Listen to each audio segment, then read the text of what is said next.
Past events, future plans. Politics Live now on BBC Two with Joe Coburn. Can the Conservatives move on from Partygate? How green is Keir Starmer's green energy plan? And should the state step in to help with rising mortgage bills? This is Politics Live.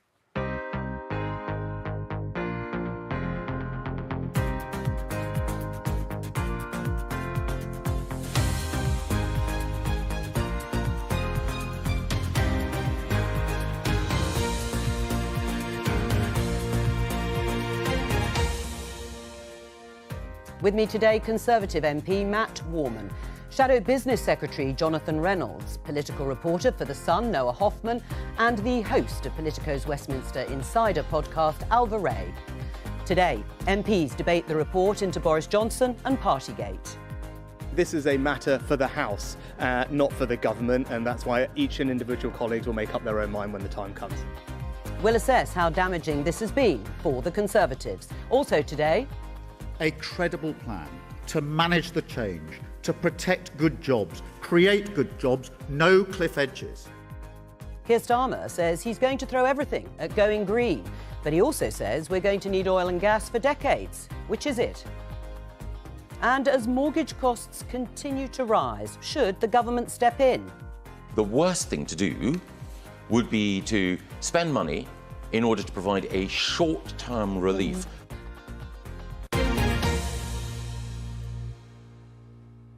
Let's start with that story you just heard there in the headlines. Here's BBC News covering it. Mortgage rates. Average two-year fix now above 6%. And, of course, we are expecting a decision from the Bank of England on Thursday in terms of whether or not they put up interest rates again, which is widely expected. But there's now pressure to hold on because mortgage lenders have been pulling, repricing deals at a rapid rate in recent weeks, and people are struggling to pay. But is it the government's responsibility to help people with their mortgage payments, Matt?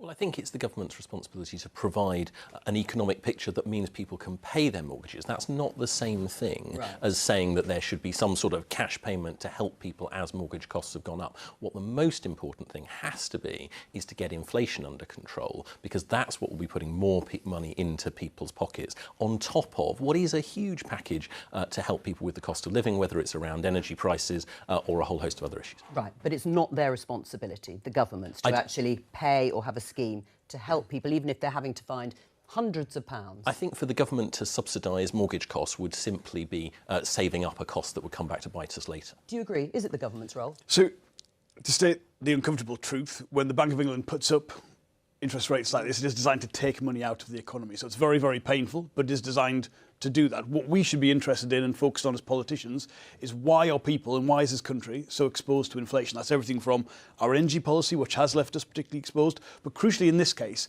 it's the price of housing. And the reason this is so much more painful than the 1970s or 1980s is that people have so much more money they've borrowed, and that comes down to not enough homes being built.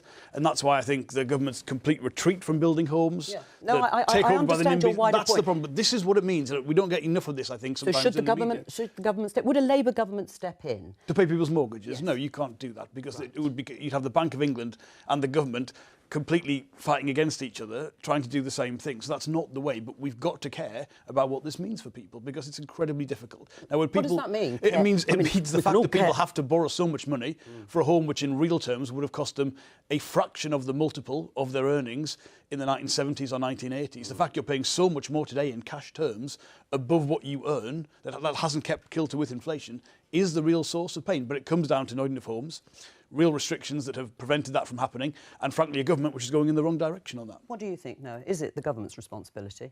No, as much as many people would love the government to step in. Matt and Jonathan were correct. There isn't this endless supply, and also it would put government at odds with the Bank of England. But I just wanted to reiterate what Jonathan said about this huge issue the Tories have with housing, which I think, Matt, is going to come back to bite you at an election. What does anyone who is sort of young, even middle class, we've done everything right, we've gone to university or, done an apprenticeship, we're working in good jobs, we're working hard, we can't afford houses. It's not fair, it's not what we were promised. And now then there's this issue with extortionate interest rates, which the Bank of England argue are necessary, to tackle inflation. What are you going to say to people when they ask you about that on the doorstep come a general election? And the huge challenge has to be to get those house building numbers up further. Part of this is also about controlling immigration. I think we shouldn't leave that out. But it is about the supply versus demand. And we've seen a huge shift. We have seen some success from the Conservative government in building houses, but it's no secret that we need to do a huge amount more. Right. There is a slightly unfortunate photograph of Michael Gove, the Secretary of State responsible for housing, out campaigning for the by-elections this weekend, holding a leaflet with a little tick beside a statement saying, "We've slashed house building targets in this area." So unfortunately, that's the national picture. Noah's absolutely right. Housing is a huge issue, affecting so many people in different ways, whether it's worries about mortgage or about rent costs. But then actually in certain constituencies that the Tories are trying to hold on to, they're actually presenting a completely different message, and I don't know which it is. And of course, mandatory house targets have also been scrapped by the government, by Rishi Sunak. But do you think the government should step in? Is there a moral imperative in the way the government obviously saw with energy bills and paying people's wages during the pandemic? Is this different when it comes to the struggles that many families and households are going to face to try and find the money for the rising bills? I mean, I think there's been a bit of a change in politics since the pandemic, where it became much more normalised for governments to step in and provide that kind of support. And since the pandemic, where we saw so many government interventions, I think Liz Truss felt there was this overwhelming pressure before she became Prime Minister to do something big on energy bills. We don't talk about that much, but she really quickly made a pledge to help people with their energy costs, which was more than the furlough scheme. And we didn't have a big moment where we all sat around panels and talked about that in the same way, because the pressure was different. And I think that there'll be people watching this who hear the reasons, it's as stated by Matt and Jonathan, but who just feel so worried about this. It's a very intimate way in which people are affected by what happened a few months ago, Liz Truss and Kwasi Kwarteng. And I think they'll just think, well, what do I actually do? It's lovely that we're going to try to get inflation down, but that's so abstract. What do I do when my mortgage costs go from £1,000 to £6,000 a month or something crazy? But I do think it's also important to say that what is the thing that troubled the markets most about the mini budget? It was that enormous taxpayer commitment, and I think that help with energy bills was obviously the right thing to do. It was obviously essential, but you do have to try and square that circle. Is that what it was? Well, no. I mean, the thing about the mini budget, Matt, was actually that huge spending item, as I said, that was expected. The markets took that. What they couldn't accept was the complete irresponsibility of slashing the top rate of tax, a whole range of other. Come on, Jonathan,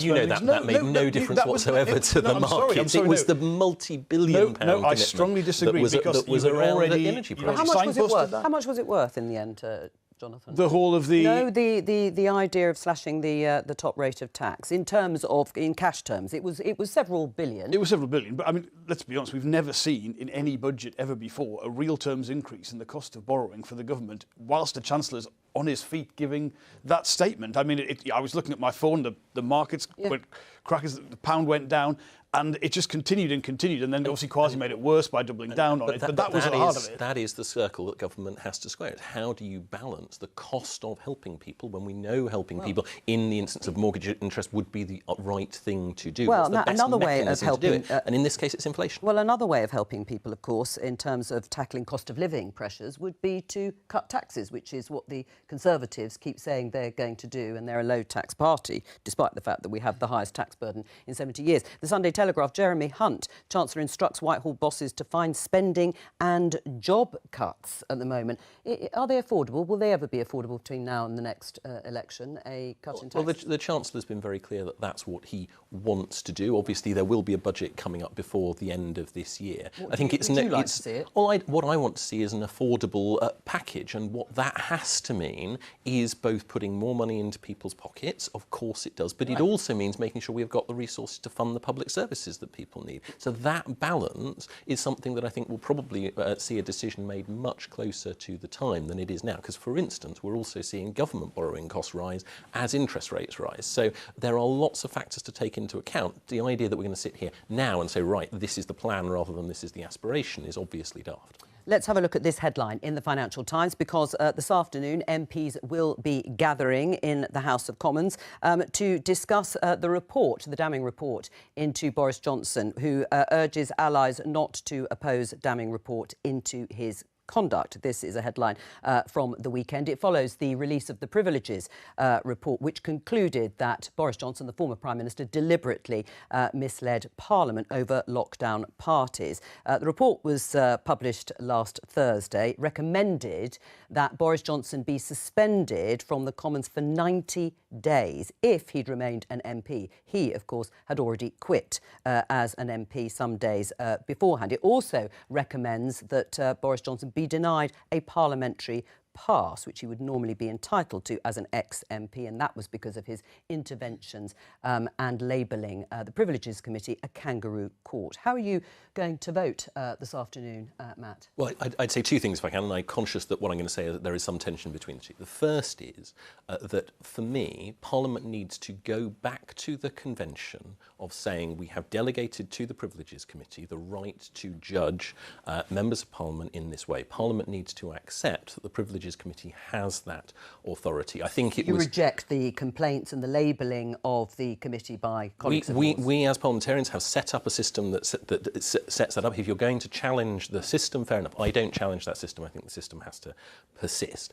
Now, therefore, and I think the fact that we voted against the Owen Paterson report, I think from a personal level, something I deeply regret, the way the government behaved. I think it was an aberration, and we now are where we are. But I think if you're going to say that we're not going to delegate that responsibility, we're going to imagine that every member of Parliament is somehow on the committee themselves, it is right that we look at the evidence, we say, what would I have argued for if I was on that committee myself? And so I sit there looking at the report, yes, and I think, well, actually, would I have argued for a 90-day suspension? Would I have wanted to understand why that was the conclusion that they came to? And as Michael Gove said on Sunday to Laura Kuenssberg, I think there are lots of things that I know I would have wanted to ask if I was on that committee. But the bottom line is, what are you going to do this afternoon?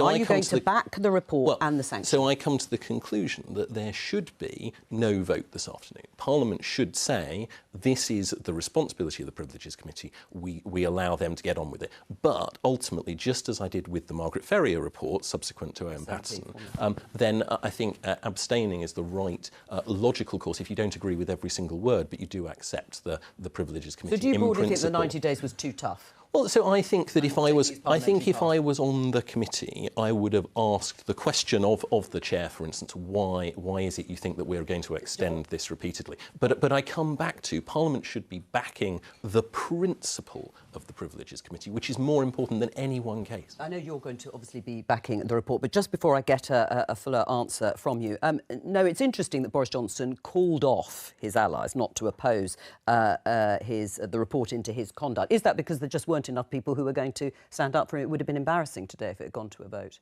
Yes. In short, he doesn't have the numbers that he used to have, and we saw this happen with the Windsor framework when, after Rishi Sunak announced it, he was umming and ahhing about what to say. He then came out, he had Liz Truss behind him as well, Priti Patel, and said, I don't support this, and it managed to still fly through Parliament with very limited opposition. The same thing would happen with the Privileges Committee report, and so in order to avoid that, he's saying, no, don't make a fuss, let's all move on. Does it matter if the Prime Minister, Rishi Sunak, is there or not, or just take the line that Matt Warman has said, the Privileges Committee report will be nodded through? Of course it matters if he's there. And I've got to be honest, I am so sick of the Conservative Party over this and all of these reports and these shenanigans. I don't mean this personally, Matt. I would fire you all into the sea the way you behave over this. Look, the report itself speaks for itself. People shouldn't listen to a Labour MP like me give the case. It's 8 or 9 pages, executive summary at the front. Read that, and it is forensic, and it is absolutely damning. And if the Prime Minister is so afraid of his own MPs, I mean, who is he afraid of? Bill Cash and the Boris gang? I mean, this is ridiculous. Of course he should stand up for high standards. Of course he should be there. Having read that report, for people to try and find elements of it to maybe discredit the committee or the personnel on it, honestly, it's a disgrace. Right, so you do want to move on? I think the report speaks for itself. I think pass it, there'll be a vote today. All right. accept the conclusions. I see no other case other than that. All right. Well, let's talk to Luke Trill and assess the damage, if any, to the Conservative Party and its brand. Luke is the director of More in Common, who are public opinion researchers. Welcome to you. How damaging has this Partygate row been for the Conservatives, Luke? Hugely damaging to the party, much more than your typical Westminster scandal.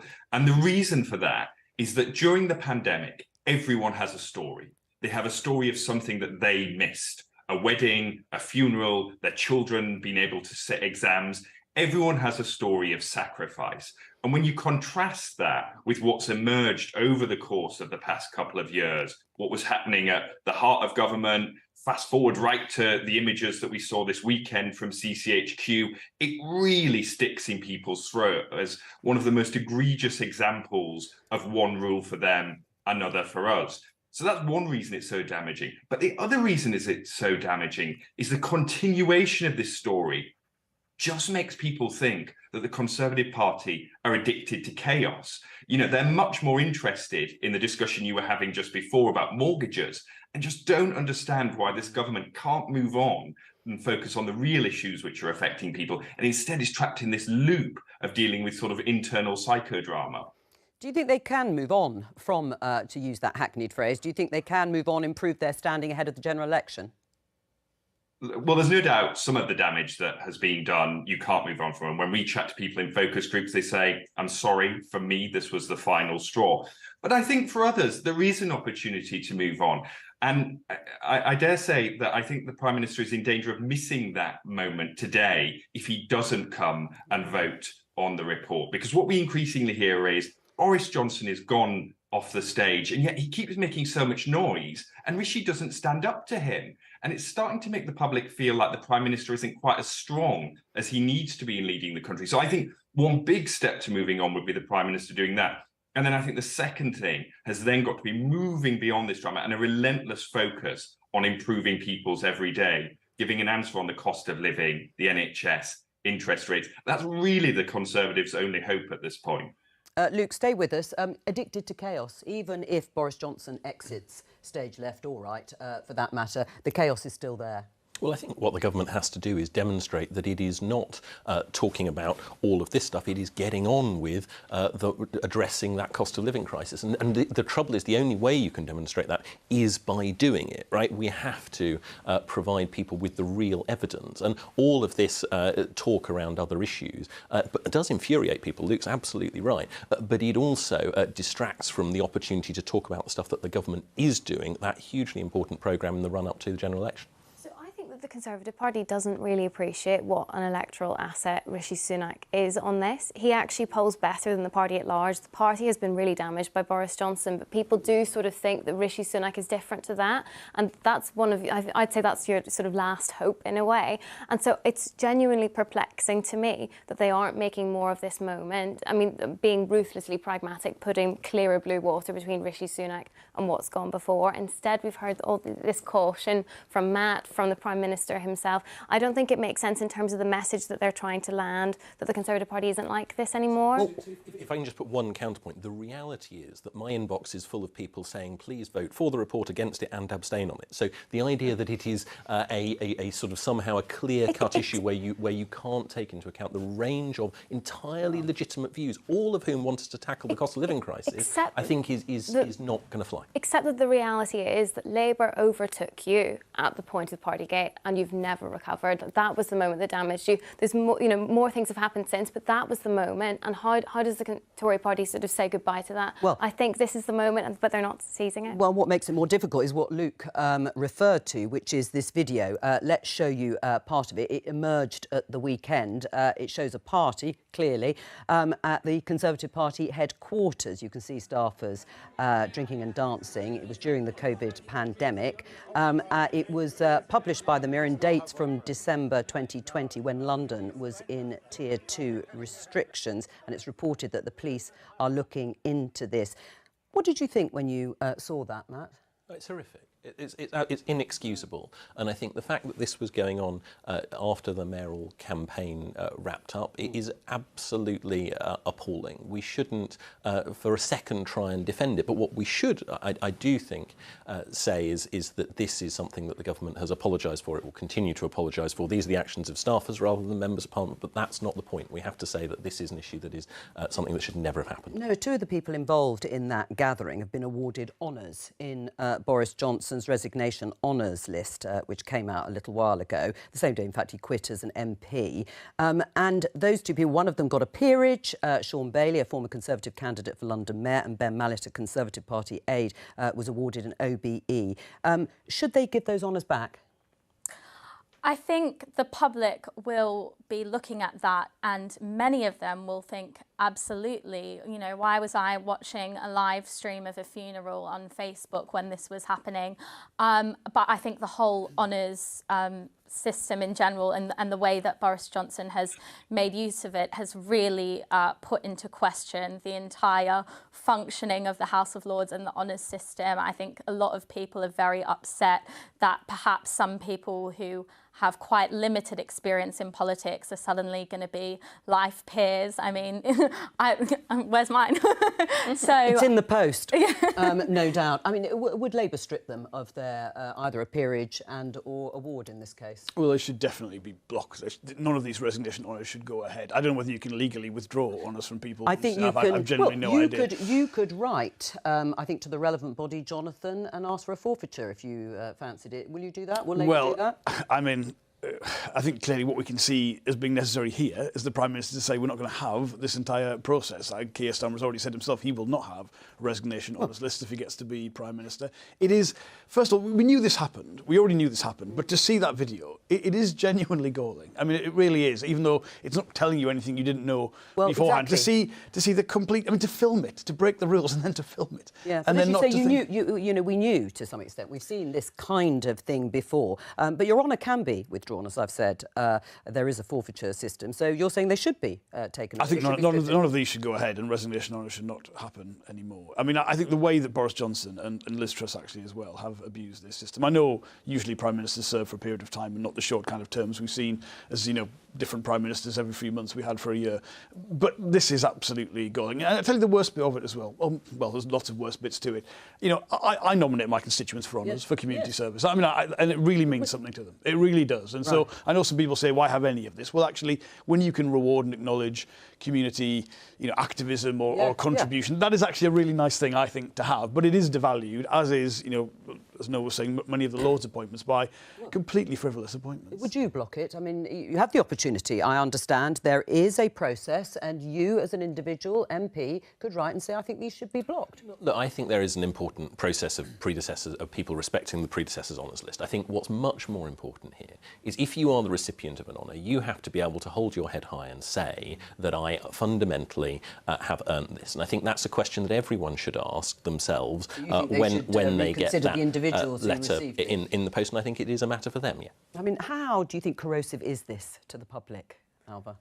Well, Labour's been having this big debate because Gordon Brown took on this commission for Keir Starmer looking into devolution and how they could restructure things in the country. And I suppose the counterpoint to all of this is that actually Labour's been having a big ding-dong privately over whether they can afford to spend all the time to actually make meaningful reforms. The second that you actually think, why don't we get rid of the House of Lords, or why don't we make it a completely elected chamber, actually all the stooges in the Labour Party even just think that's a bit too radical. We don't want to waste too much time when we first get in. And so I think we'll probably, if Labour does win the next election, we'll see a very sort of muted version of that, but not the full hog. Luke, a final word from you before we let you go. Yeah, well, at the best of times, the public are fairly sceptical about the honours system. But I think what we've seen in recent weeks when we've spoken to people about it in focus groups is that now they're kind of flabbergasted. They just don't understand how these people who, as far as they can say, either didn't do very much or actually did quite a bad job or broke the rules and now being rewarded for that. It really, again, sticks in the public's craw and is just damaging to people's perception of politics right across the piece.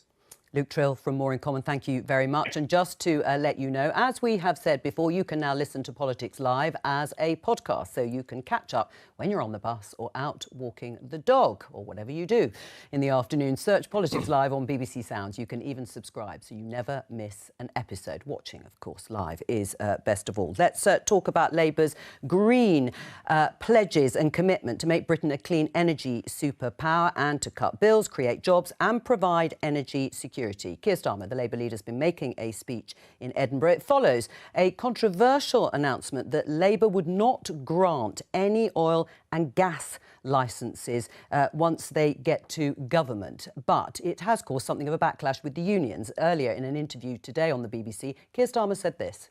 Oil and gas, as you know, will be part of the energy mix for decades to come, probably into the 2050s. But it is dwindling, and we've got to have a plan for what comes next that comes up alongside that. I think that one of the big mistakes that was made decades ago was when we knew that coal mining was coming to an end, we didn't have a government with the courage to plan for what happened next. Well, that was Keir Starmer. Which is it, Jonathan? Is it oil and gas companies, you drill all you like for the next 18 months and have all the licences granted to you? We will let that happen, and only when we're in government will we not grant any further. We're going to have oil and gas for decades. There's no contradiction at all in what Keir Starmer has just said in that interview. So we do believe that we've got to go for this clean energy sprint, that is the long-term answer on jobs, prosperity with oil and security. gas until the 2050s. Oil and gas on the existing fields we have in the North Sea and as part of our energy mix will continue to play a role right up into 2050. There's no cliff edge, there's no taps being turned off. There are particular needs that go beyond the electricity system, for instance, in industry and in domestic heating for things like gas. So all we are saying is there's no long-term future in adding more licences to that extraction. But that extraction isn't going to go away. And we accept companies will have to make decisions now. They'll need some investment certainty. So it couldn't be any clearer than saying we're not going to revoke or end any licences, but we're not going to grant new ones. We're going to basically go for hydrogen, for offshore wind, for more solar, for taking the ban off onshore wind, for carbon capture, all these exciting new technologies where the jobs are no consolation prize, they're far in excess. Well, let's see what the co-leader of the Green Party, Adrian Ramsey, thinks. Welcome to you, Adrian. It sounds perfectly sensible. We don't want the lights to be switched off. We don't want lots of people to lose their jobs. So Labour is saying, let's continue with the transition from now until we win the election, and then we'll phase it out over time. What's wrong with that? Well, I think there's a lack of clarity over Labour's position. If you look at the announcements they made 10 days ago, they backtracked on their previous £28 billion promise to invest in the green transition that we all want to see. So it's unclear what investment they're willing to put in. And in terms of new oil and gas licences, I'm not clear from what Keir Starmer said this morning whether Labour will come out and clearly oppose the Rosebank oil field, which, if it's given the go-ahead in the coming weeks, would emit the same amount of carbon emissions as 28 low-income countries. So we would, just from that one oil field, be emitting more carbon emissions than 700 million people in the world. All right. Labour needs to take a clear stance on this, and that's not just about a position for when there may be a change of government. It's about creating an environment where investors are given a strong message from all political parties that we want to see the investment going into renewable energy, not into major oil and gas exploration that will completely bust any sort of climate targets. Jonathan? There couldn't be any clearer, Adrian. We will not revoke any oil and gas extraction licences when and if we form a Labour government, but we are not for granting further ones. And there is still a clear set of dividing lines between ourselves and the Conservative Party on the need for an active industrial policy, investing money alongside planning reform, changes to national grid that will deliver a clean energy system by 2030, well ahead of the government targets. But I would also say, respectfully to anyone in the Green Party, it's only Labour that can do this transition, because obviously yourselves, you oppose things like nuclear power, which we think are an essential part of the mix. The Green Party around large parts of England is very much a NIMBY party, opposing everything from new housing to new infrastructure. So therefore, I would say the balance between yourselves and the Conservative Party with the Labour Party in the middle, exciting, big, bold plans to get not just net zero delivered, but the economic benefits of that. It's Labour that's the big story there. You know that's an outdated trope. Green councillors around the country are promoting the right sorts of developments that we want to see, supporting the huge opportunities that we have in home insulation, in renewable energy, in public transport, in supporting local farmers with this transition to a fairer, greener country and economy. And Labour are holding us back in far too many ways, giving developers carte blanche to allow new developments to go ahead without requiring the renewable energy and the home insulation that's needed. And Labour's plans to insulate people's homes around the country are inadequate. You're looking at getting homes to EPC level C. We need to be insulating homes thoroughly to really keep people's bills down, make the most of renewable energy and tackle the cost of living crisis. And if we're going to 19 million homes into EPCC is a huge commitment, as is our commitment to the transition of the steel industry to green steel, to build gigafactories so we can have electric vehicles and maintain the automotive sector in the UK. But I'd say again, there are technologies that are essential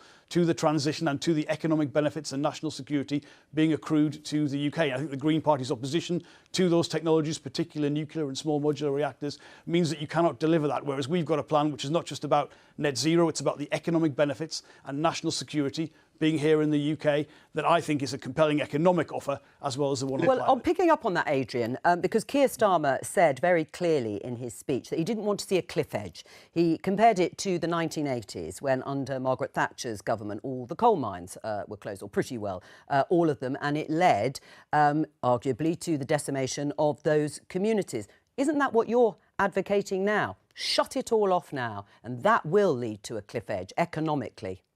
No, absolutely not. This transition needs to be planned, and we need to engage businesses, we need to engage trade unions in the huge opportunities we have in these skills in green industries. But the point about oil and gas licenses is that there's already enough committed that would breach safe levels of global warming, of greenhouse gas emissions. So to be backing new oil and gas licenses or failing to clearly oppose Rosebank, as Labour seems to be at the moment, is deeply irresponsible. And when we need to look at the numbers here, yes, they need to add up financially, absolutely. And the investment that we put in will more than repay itself in terms of the benefits to society. But the numbers have got to add up in terms of climate as well. Well, let me put that. Is this a climate emergency or isn't it, Jonathan? It is a climate emergency. Right. Well, then shouldn't you be making and taking that strong stance? And the same with the Conservatives. I mean, I think we have.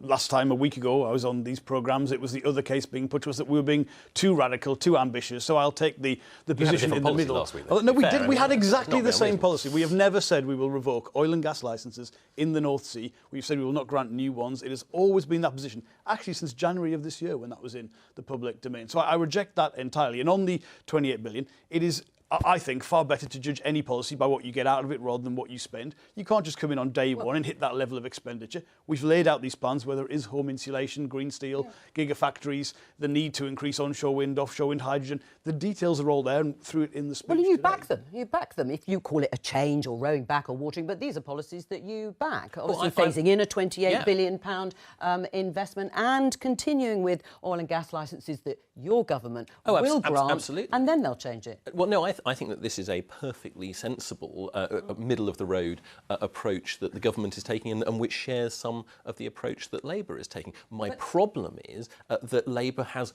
got this £28 billion commitment that they've then rowed back from. They want more onshore wind, but they also want... They're just not going to do it necessarily the first few years. They consistently change the policy in pursuit of whatever is politically expedient this week. Right. That is going to be a huge problem for Labour come the next election, because what is the Labour Party you want? Is it the Labour Party that says we want more onshore wind and we want to empower communities, or the Labour Party that says we want more onshore wind and we're not going to... Well, I'm going to come back to you on the issue of onshore wind and planning more generally.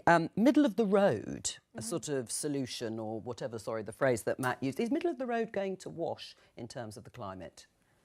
In terms of the actual policy, probably not. I mean, we are so far behind that these sorts of conversations and plans should have been, taking place for the 2019 general election. That wasn't a green election. We're already kind of miles off hitting 2030 as a net zero target. Even 2050 is actually really ambitious, because to actually realistically hit that, you need to have the bulk of things done by 2030, and then that's just the long tail finishing things. So we're miles off. But the problem is the politics of it. Rishi Sunak is not very green compared with Boris Johnson. He's just not personally very interested in that.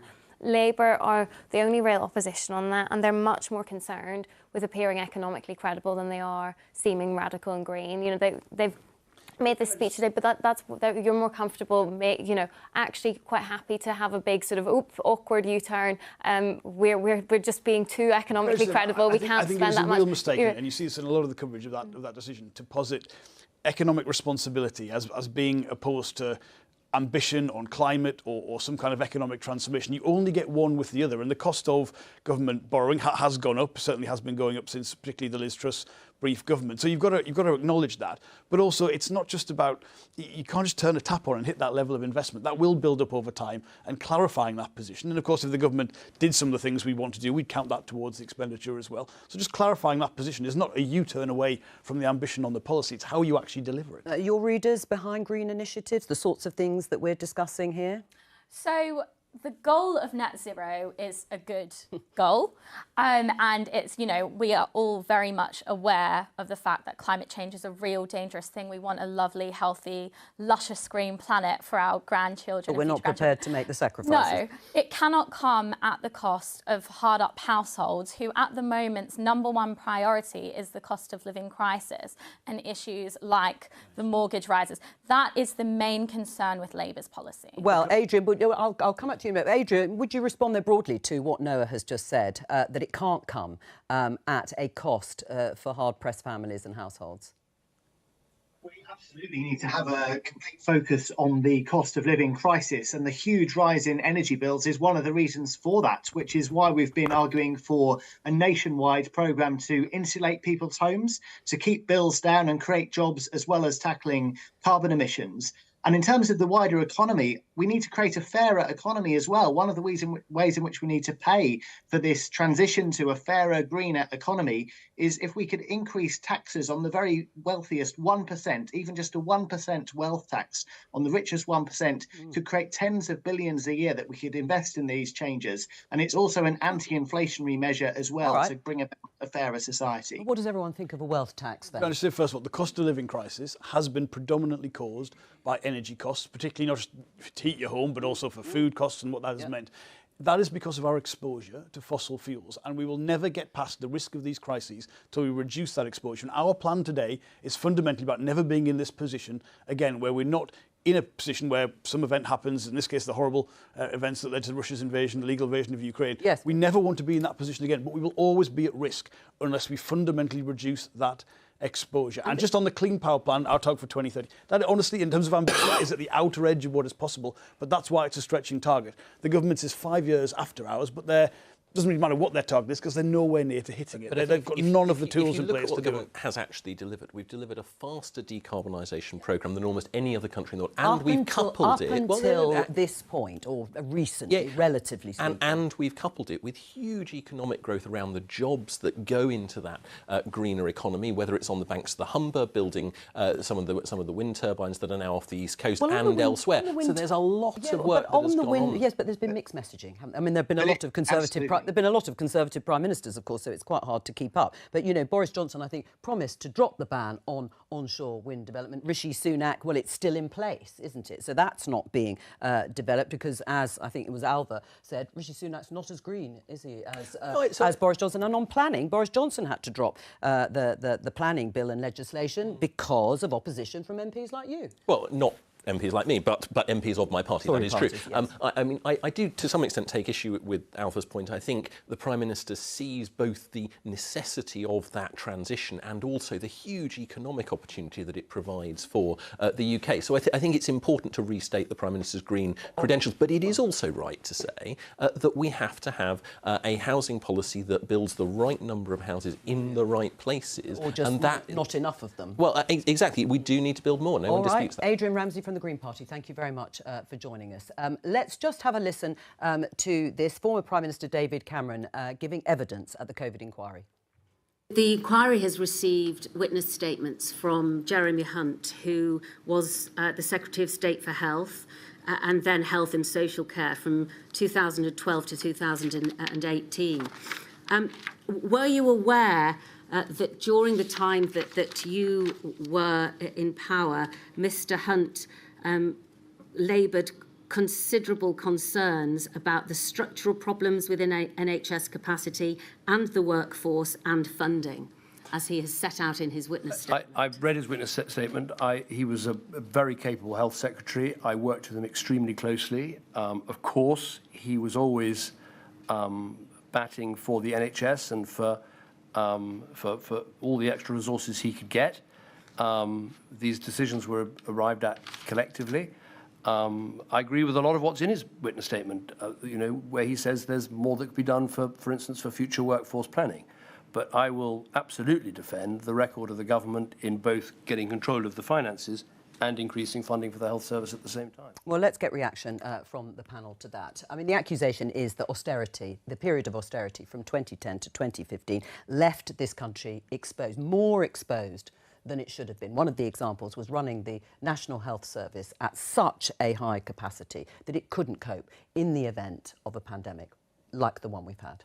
Well, I think the premise of the 2010 and indeed the 2015 election campaign was that the public finances were in such a parlous state. We needed to make some very tough choices. So Nonetheless, you admit they were affecting public services? Well, of course they affected public services. That was completely open in the election campaign and throughout the Parliament.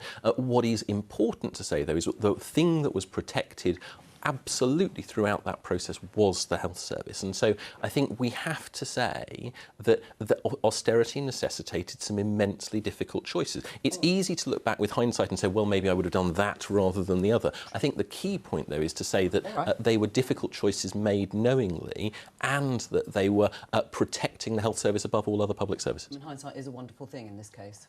Well, you don't expect me to say nice things about David Cameron or austerity. I mean, I would say objectively, you have to point out, first of all, Matt, that the spending settlements for the NHS under David Cameron's governments were very, weak, even compared to previous Conservative governments. I mean, this was a very difficult period. But better than huge numbers of other public services. I would like, well, yeah, that's relative.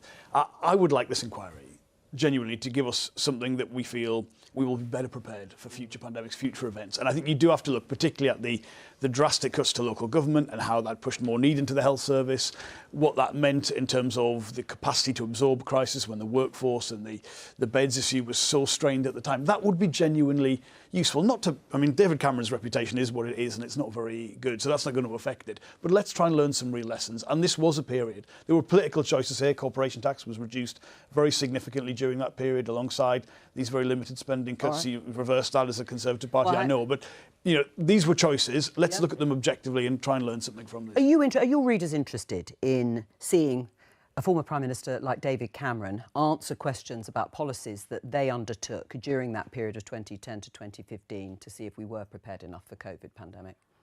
I think above all, our readers are focusing on their grocery shops, which are becoming unaffordable, things like energy costs.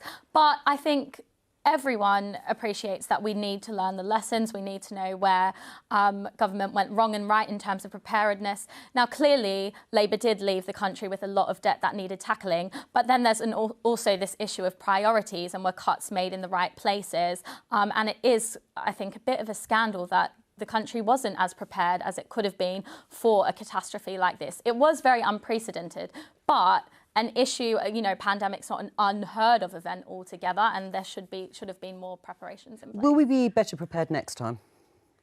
For the pandemic, well, I think the problem is that the next challenge is not the one that we're familiar with. We're not going to have another coronavirus.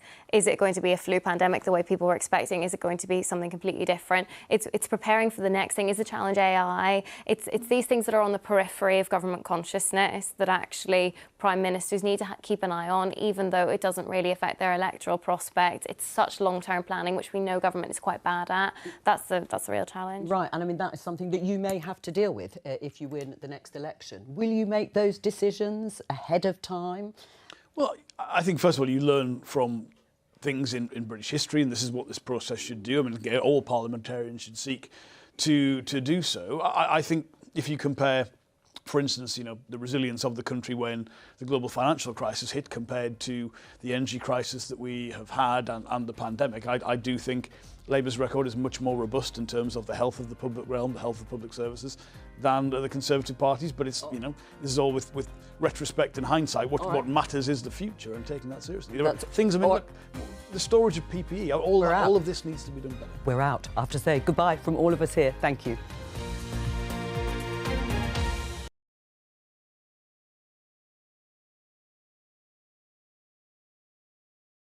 Like, that was the weirdest Politics Live ever. Like, I don't know what I want to do. Fucking continue to drink me coffee or just smash me head on the desk.